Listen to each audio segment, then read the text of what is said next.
Oh, j'adore. Je t'assure, moi, vraiment, cette Non, histoire, bravo, elle a hein. changé ma vie.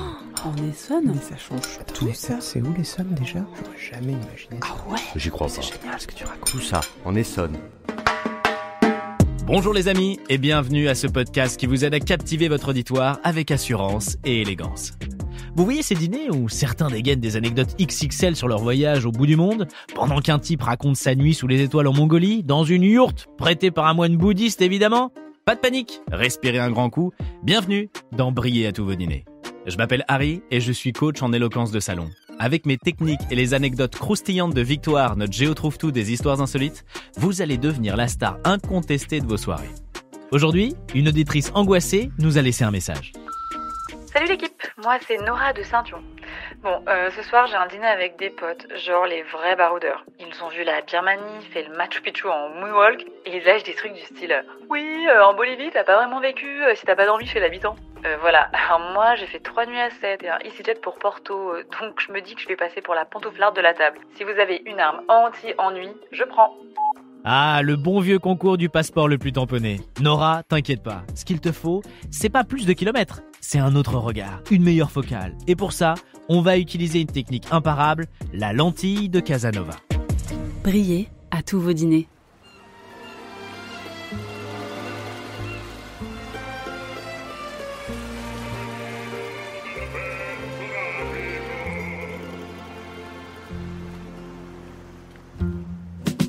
Oui, Casanova, le grand séducteur du XVIIIe siècle. Mais pas que. Il était aussi un maître de la conversation. Son secret, c'était pas d'en mettre plein la vue. Il racontait une scène simple, bien choisie, bien posée. C'est ça, la lentille de Casanova. Une petite histoire, mais qui fait mouche. Et en seulement 3 phases. Et pour marcher dans ses pas, on va d'abord s'appuyer sur une pépite historique. Victoire, éclaire-nous de là où tu es. Salut mes petits baroudeurs du verbe. Aujourd'hui, je vous parle en direct de Boissy-la-Rivière. Et franchement, c'était pas prévu. À la base, je voulais juste retrouver la trace d'un certain Marc Sangnier. Alors le nom fait plus fromager du coin que révolutionnaire social, on va pas se mentir. Et puis en demandant mon chemin, je tombe sur une vieille pancarte, Épidore, première auberge de jeunesse. Et là, je me retrouve devant un lieu qui a littéralement changé la face du voyage moderne. C'est ouf! Les auberges de jeunesse qu'on trouve partout dans le monde aujourd'hui, ça a commencé ici, en Essonne. Mais avant de vous balancer les détails, je te laisse mettre la machine à émotion en place. Nora, je crois qu'on tient notre carte maîtresse pour ce dîner. Merci Victoire, garde-en un peu sous le coude, on va en avoir besoin tout à l'heure. On attaque avec la phase 1, le frisson d'entrée.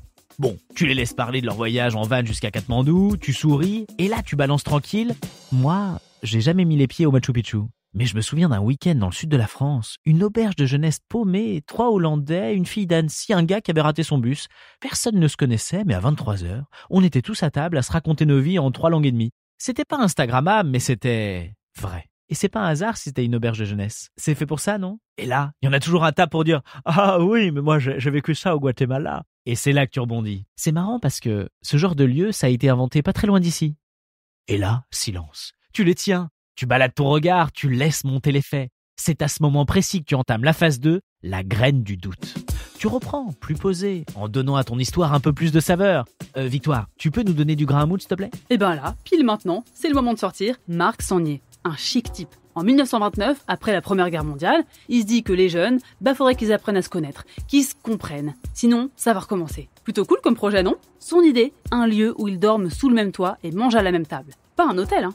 Un endroit pensé pour fabriquer la paix, nuit après nuit. Et ce lieu, c'est l'Épidore, la première auberge de jeunesse au monde. Et voilà, t'as rien forcé, t'as ni traversé les océans, ni les chaînes de montagnes. Et pourtant, tes potes voyagent déjà dans leur tête. Tu les accueillis un par un. Et c'est là que tu peux enchaîner avec la phase 3, la caresse intellectuelle. Dis-moi Victoire, t'es passé par cette auberge? T'as un petit détail touchant à nous glisser? Ce qui est dingue, c'est que ce modèle, né ici, il a fait le tour du monde. Des milliers d'auberges en ont repris l'idée. Et celle de Boissy, elle est toujours debout, restaurée et bien vivante. Elle accueille encore des gens de partout, qui ne se ressemblent pas, mais qui ont envie de se parler. D'ailleurs, m'attendez pas ce soir, moi j'ai prévu de profiter un peu plus longtemps de ces bonnes vibrations. Victoire, tu peux savourer, mission accomplie.